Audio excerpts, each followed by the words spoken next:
Good morning, everyone. Well, I want to start today by reading some quotes about how dangerous smartphones are and how dangerous smartphones can be. So give me a moment to do that. So the first is by Johann Rudolf Gottlieb Bayer. I sure hope I pronounced that right. He observed smartphone users who rise and retire to bed with a phone in their hand, sit down at a table with one, have one lying close by when working, carry one around them when walking, and who once they have begun are unable to stop until they have finished. But they have scarcely finished one game before they begin looking around briefly for somewhere to acquire another one. And when they are at their toilet or at their desk or some other place, if they happen to come across something that fits their own subject or seems to them to be readable, they take it away and devour it with a kind of ravenous hunger. No lover of tobacco or coffee, no wine drinker or lover of games can be as addicted to their pipe, bottle, games, or coffee as those many hungry smartphone users are to their phones. And here is another quote from a pastor who, in a book talking about the lessons he learned during 35 years of ministry, here's what he says about smartphones. He says, "And where are the evils which spring from the perusal of social media? Or rather, where are they not? Have they not, in many cases, deprived religion of its strength, if not of its vitality? Have they not vitiated the public taste so that the man of learning and correct feelings can scarcely expect so to write, or to lecture, or to preach as to cherish the hope of acceptance and success? The minds of smartphone users are intoxicated, their rest is broken, their health shattered, and their prospect of usefulness blighted. It must not be said that all these results are imaginary. Hear the testimony of the late Dr. Arnold, and no witness can be more unexceptionable alike for his high moral and intellectual powers and from the fact that he had for many years under his care hundreds of the sons of England's best families. He says, childishness in boys, even of good ability, seems to be growing to a fault. I do not know to what to ascribe it except to the smartphone.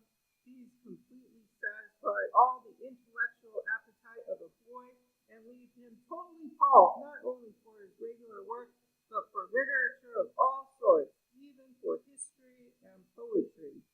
And once more, listen to the evidence by a physician in Massachusetts of a young lady with her phone loaded of fictitious trash, pouring day and night after night over it until her cheeks grew pale, her eyes wild and restless, and her mind wandered and was lost. The light of intelligence passed behind a cloud, and her soul was forever benighted.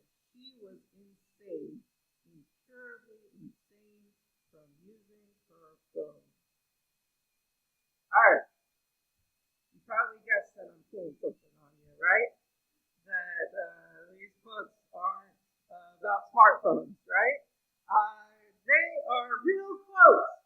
They are very real quotes, but they aren't from the modern era, and they are not about smartphones. They are from the 1800s. Does any of you want to guess what word I replaced with smartphones? What were they so scared about in the 1800s that could do all this to these poor children?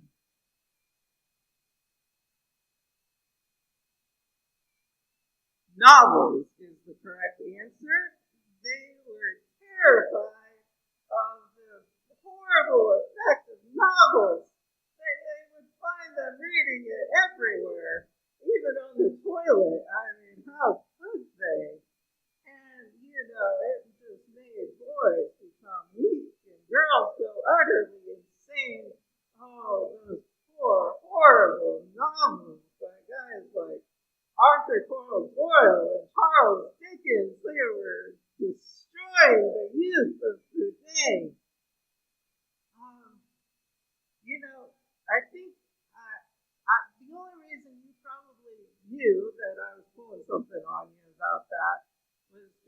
an update of language, right? If I had worked to kind of modernize the structure of the language, you probably wouldn't have guessed that I wasn't talking about smartphones, that I was talking about novels. And that's because I think the tactics of fear are pretty much the same throughout all time. We've always used the tactics of fear to get people to do things. And so, like, I can come up with quotes from Greek and Roman philosophers that sound an awful lot, complaining about young people, that sound an awful lot like the words that boomers use to complain about millennials. Like, it's word for word almost. I can come up with quotes from the 1940s, worried about the masculinity of the nation and whether we are losing our masculine spirit. I mean, woke is just CRT, is just political correctness, is just pro-gym law, is just Reconstruction, it's just abolitionism. The fear tactics behind it never change. Not only are they going back a long ways, but they are everywhere we look, right? Every media that we consume, traditional media, social media, new media, all use fear tactics. And even Christian media. So many Christian books are filled with fear tactics. It is the air that we breathe, left or right, Christian or atheist, it doesn't matter. We all use these fear tactics. But there's two big problems with hard reliance on fear. And the first is that it's like adrenaline. It creates this emotional high. And as consumers of this over and over and over, we become addicted to the adrenaline of fear. And so we start looking for the next place to get our high. We start looking around and trying to get fear from everywhere we look because we are addicted to fear. That's why you can't create any big movements based on fearing the other side because they explode in popularity and then they disappear like that because everyone is just looking for that next fear high because we're just addicted to it. And it doesn't matter. It becomes less and less important what we fear or the facts behind that fear. All it comes is just getting that high. But I think more importantly, the most important reason why as Christians we can't use fear as a tactic anymore is that the Bible is clear. The Bible never says be afraid. It says over 100 times, do not be afraid. And I think the corollary to that is that as Christians, if we are not to be afraid, we also can't make others afraid. It can't be our tactic because we should never be the ones to make others afraid. So what is the opposite of fear? The opposite of fear is hope. And if we are going to stand for truth, we're going to stand out as a truth-telling church in the midst of a world built on the tactics of fear. We're going to have to lead with a message of hope. And the best news is that we are people of the gospel, which means good news. It doesn't mean scary news. It means good news. We have an incredible message of hope. And we have evidence from history past that movements built on this hope can really change the world. And that's what we'll look at today. Paul is writing to the Thessalonians, and he started the church, and he's writing the letter, and he begins the letter looking back on the movement that he started, the church and the gospel movement that he started in Thessalonica, and he reflects on the cause of that and how it's building and how it's growing, and we can see that hope really is the cause of the great movement of the gospel, great movement of the early church. So let's read from First Thessalonians chapter 1, starting in verse 2.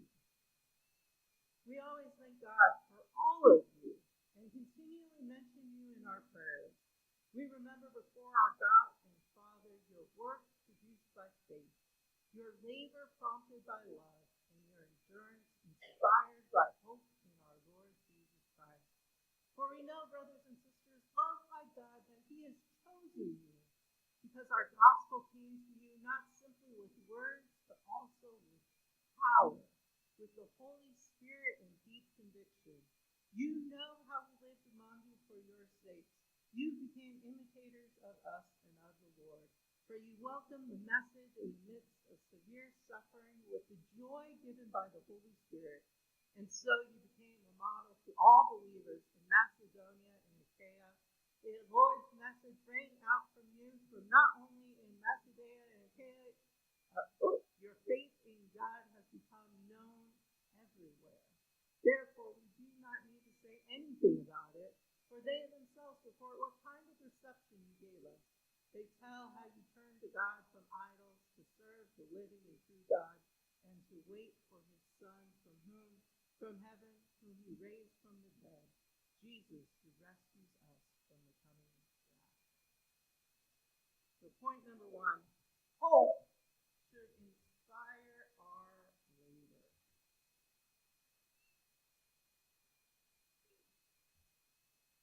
Paul begins with this prayer. He says, we always thank God for all of you and continually mention you in our prayers. We remember before our God and Father your work produced by faith, your labor prompted by love, and your endurance inspired by hope in our Lord Jesus Christ. So the real source of their labor to stand for truth is not fear of the other side, not fear of what could go wrong, but it is love, faith, love, and hope.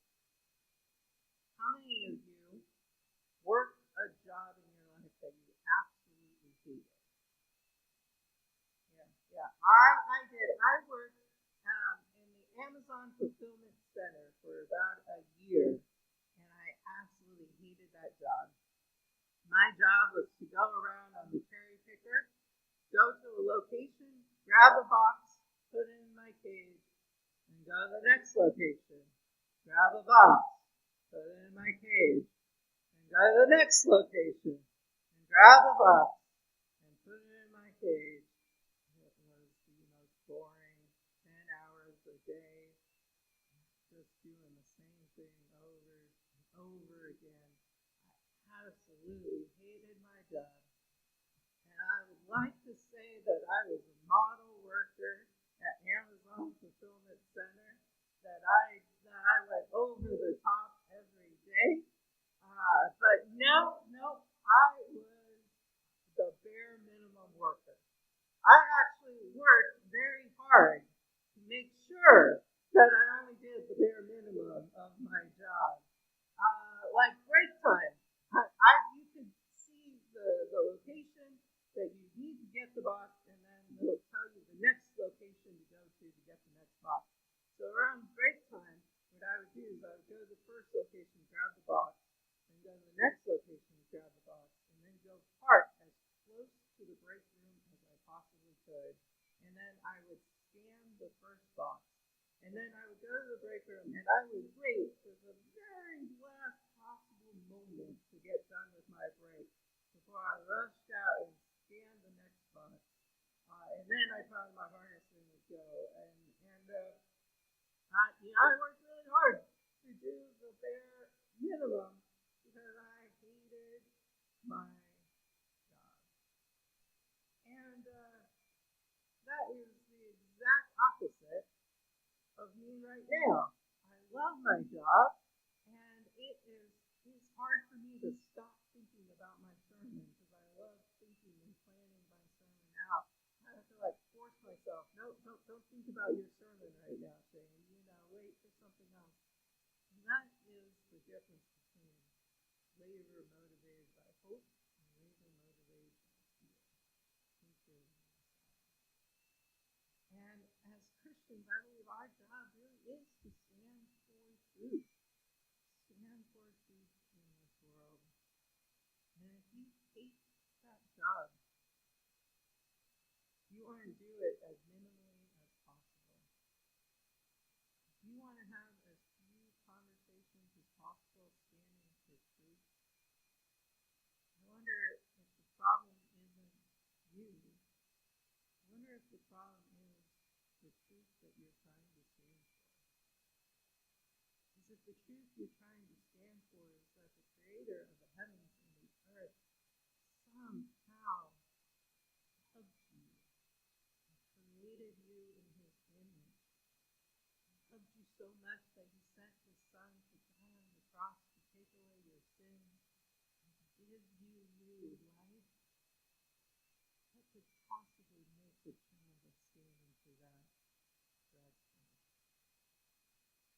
The truth that you stand for is that you were rescued from being dead in your sin.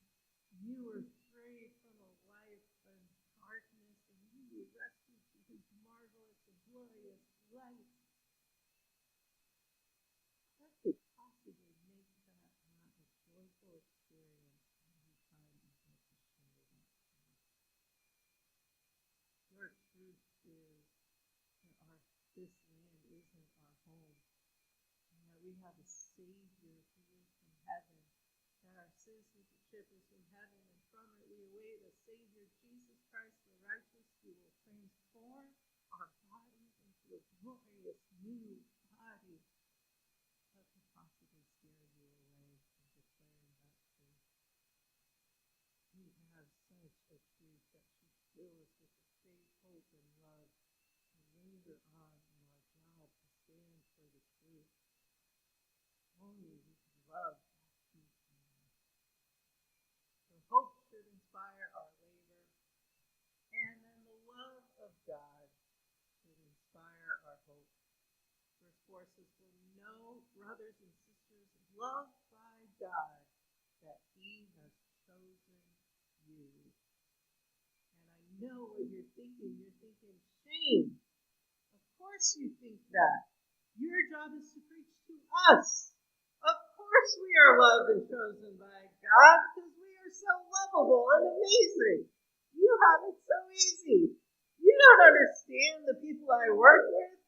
You don't know how hard my brother or sister is to love. You don't understand. But the witness of the gospel, the witness of truth is that God's love is for the whole world. God loves the whole world. There is no person, if God has chosen them, there is no person outside of God's love. There is no person outside of God's grace. And we can hope that every time we stand for the truth, we are not looking at someone who is an enemy, but we are looking at a future brother and sister in Christ who is loved and chosen by God. As we stand for truth, it's really, really easy to start looking at the other side as this force of evil that we need to destroy, instead of as people loved and chosen by God. And if you can't continue to hope that the person you are standing for truth against is someone who is loved and chosen by God, then all of a sudden your tactics become to destroy instead of to rescue. It becomes to win at all costs, to tear down, to make seem small, instead of call, to rescue, to build up. We need to live in the hope of God's love, that God's love is for everyone. Our labor is inspired by hope. Our hope is inspired by God's love, and our hope is in the power of the gospel. In verse 5, Paul continues, he says, "Because our gospel came to you not simply with words, but also with power, with the Holy Spirit and with deep conviction. The most hopeful thing that I can say to anyone standing for truth is that you are pretty useless up there. Think about it.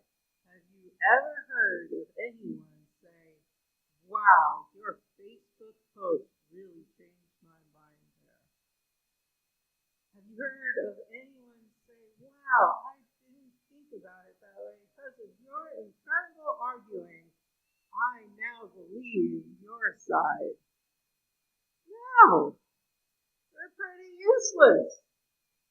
But the good news is that if we can't just win people over by our power, we can't lose people either by our power. You can't say anything that would completely destroy someone's faith. We are pretty useless. The power is not in us. The power is in the truth. The strength isn't in how good we are at standing. It's in the truth that we stand upon. Paul really dives into this in 1 Corinthians, and he talks about how the gospel saved the Corinthians. And in verse 17, he starts, "For Christ did not send me to baptize, but to preach the gospel, not with wisdom and elegance, lest the cross of Christ be emptied of its power. For the message of the cross is foolishness to those who are perishing, but to us who are being saved, it is the power of God. For it is written, I will destroy the wisdom of the wise. The intelligence of the intelligent I will frustrate. Where is the wise person? Where is the teacher of the law? Where is the philosopher of this age? Has not God made foolish the wisdom of the world? For in the wisdom of God, the world through its wisdom did not know him. God was pleased through the foolishness of what was preached to save those who believe. Jews demand signs, and Greeks look for wisdom, but we preach Christ crucified, a stumbling block to Jews and foolishness to Gentiles. But to those whom God has called, both Jews and Greeks, Christ is the power of God and the wisdom of God. For the foolishness of God is wiser than human wisdom, and the weakness of God is stronger than human strength." And then he talks about the Corinthians not being that smart or wise. And then he concludes with this in chapter 2. He says, "And so it was with me, brothers and sisters. When I came to you, I did not come with the eloquence of human wisdom, as I proclaimed to you the testimony about God. For I resolved to know nothing while I was with you, except Jesus Christ and him crucified. I came to you in weakness, with great fear and trembling. My message and my preaching were not with wise and persuasive words, but with a demonstration of the Spirit's power, so that your faith might not rest on human wisdom, but on God's power." May we be like Paul. May we stand for truth, not just because we think we are great speakers, not because we are incredible at convincing people. And I tell you, if I thought for a second people could be saved by how good of a preacher I was, I would quit and become a plumber or something. Because if it was about me, it would be too much. But I can stand before you in weakness and frailty, because I know I'm standing on the gospel. And the gospel is the power of God. When you stand for truth, you don't need to convince the other side.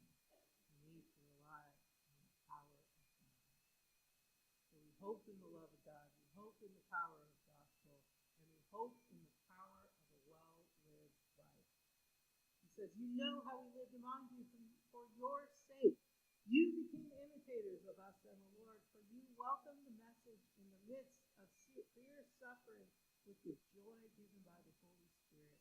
And so you became a model to all the believers in Macedonia and Achaia." Now, I got to tell you, my biggest dilemma right now as your pastor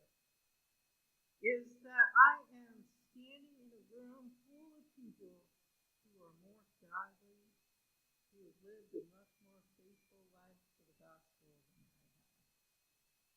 And, it's hard to find things to say to such incredibly godly people and not just have the look like, yeah, we know this thing, move on, you know. But that's not my real dilemma. The dilemma is, how many people in our community know that about us?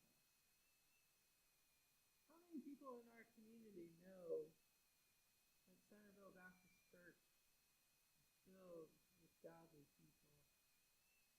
How many know that we're filled with wisdom and understanding? How many people in our community know about the love that our church has? Outside of how good the children is, you might be the best kept secret in all of Centerville. And I just wish that we could find a way to get you into the world, to get the world and get our community to know how loving you are, how caring you are. What if at the prayer, people could just be overwhelmed by your prayers for them and feel the love that you have in our prayers for them? What if we can be a church that can show our love in practical ways in serving our community? What can we do to show off how incredibly godly we are? Because there is an incredible power of a well-lived life, a witness that comes when people see godliness and righteousness lived out, a witness that comes when love and grace pours out of a place and is no longer bottled up and contained. And you guys have an idea how to solve that dilemma, how to keep you guys from being the best kept secret in Centerville. You guys are like a secret weapon. And it's about time that the weapon doesn't become a secret anymore. That everyone knows it's only the power of a well-lived life to be seen in our community. What a difference our church can make. So we hope that should be what drives our labor. Hope in God's love and the power of the gospel and the power of a well-lived life. And we know that a movement built on hope will grow. The Lord's message rang out from you not only in Macedonia and Achaia, your faith in God has become known everywhere. Therefore, we do not need to say anything about it, for they themselves report what kind of reception you gave us. They tell how you turned to God from idols to serve the living and true God, and to wait for his Son from heaven, whom he raised from the dead, Jesus, who rescues us from permanent death. That's the witness of Thessalonica. That's the witness of the church throughout the Roman Empire when they were facing persecution and trouble. It's the witness of the church when the global south, as they are dealing with all these trials and tribulations. The church grows and has grown and will continue to grow based on hope, not based on fear, based on the truth of the gospel, not based on scared of the other side. A movement built on hope will grow. And that may seem crazy because all we see are movements built on fear. That is what I believe. We will see a much better movement of God in our community if we build it on hope. How do we grow in hope? We grow in hope by reminding ourselves of the faithfulness and promises of God. Hebrews 10:23 says, "Let us hold unswervingly to the hope we profess, for he who promised is faithful." Now, that is our practice. If we want to grow in hope, this week I challenge you to take up the practice of reminding yourself of the faithfulness and promises of God. So here's some things that you can do. You can pick one of these, or you can pick your own, but I challenge week to do one of these things every day and practice reminding yourself of the faithfulness and promises of God. The first is you can purchase a Promise of God devotional calendar, prayer journal, t-shirt, mug. It's everywhere. You can find a ton of resources that are every 365 days, 365 different promises of God. And you can use one of those and put it prominent to help remind yourself of the promises of God. Then you can use that to memorize a new promise of God every day for a week. So, memorize 1 John 1:9. If we confess our sins, He is faithful and just to forgive our sins or cleanse us from all unrighteousness. Remember Matthew 28:20 that says, "Behold, I am with you always, even to the end of the age." Remember new promises of God. Memorize a new one every day a week. Or you can go pick up a book on church history or a biography and just see the faithfulness of God, how He's proven Himself faithful in the lives of so many people throughout all these generations. Or you can set up an Ebenezer stone, which comes from 1 Samuel chapter 7. Samuel sets up this stone, and Ebenezer means God, my helper. And it's a way for Israel to just remember how God was faithful in their lives. When you set up the stone, list ways that God has proven Himself faithful over and over to you in your lives. And remind yourself of the faithfulness of God. Because a movement built on hope will grow, will be strong, and our hope comes as we remember God is faithful. He keeps His promises. Let's pray. Heavenly Father, I confess to you all the times that standing up here, I used fear to try to motivate. That I tried to get us to stand for something, to do something because I fear the other side. But I didn't look to you for hope, and I didn't lead us to look for hope. But Lord, I know that one of your incredible promises that you always keep is that you forgive us our sins and cleanse us from all unrighteousness. So help us live in hope. Help us to stand for truth based on hope. Help us to stand for what's right based on hope. Help us proclaim the good news. And Lord, as this week we remind ourselves of your faithfulness and your promises, pray that you would use it to make our eyes go higher, to the help that comes